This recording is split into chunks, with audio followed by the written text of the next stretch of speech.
দয়ার সাগর বিদ্যাসাগরের অসাধারণ কিছু বাণী মনুষ্য জাতির অমূল্য সম্পদ হয়ে বেঁচে থাকবে চিরকাল।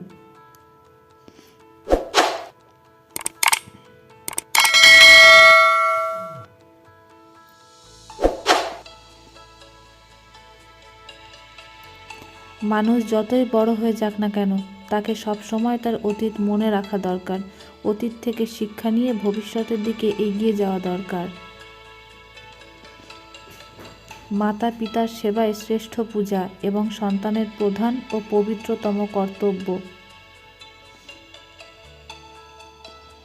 আমাদের নিজেদের স্বার্থ দেখার আগে সমাজ এবং দেশের স্বার্থ দেখা উচিত। সেটাই হলো প্রকৃত বিবেক ধর্ম।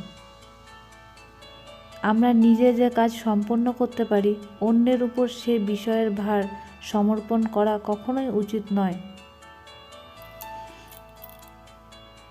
যার যে অবস্থা, সে যদি তাতেই সন্তুষ্ট থাকে, তাহলে তাকে কারো কাছে অপদস্থ ও অপমানিত হতে হবে না।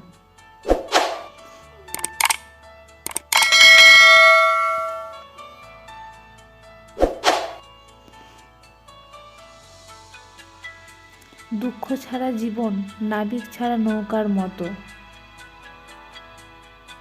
সদা সত্য কথা বলবে। যে সত্য কথা বলে সকলে তাকে ভালোবাসে। বিদ্যা হলে সবথেকে বড় সম্পদ। বিদ্যা শুধু আমাদের নিজেদের উপকার করে না, বরং প্রত্যক্ষ পরোক্ষভাবে গোটা সমাজের কল্যাণ সাধন করে।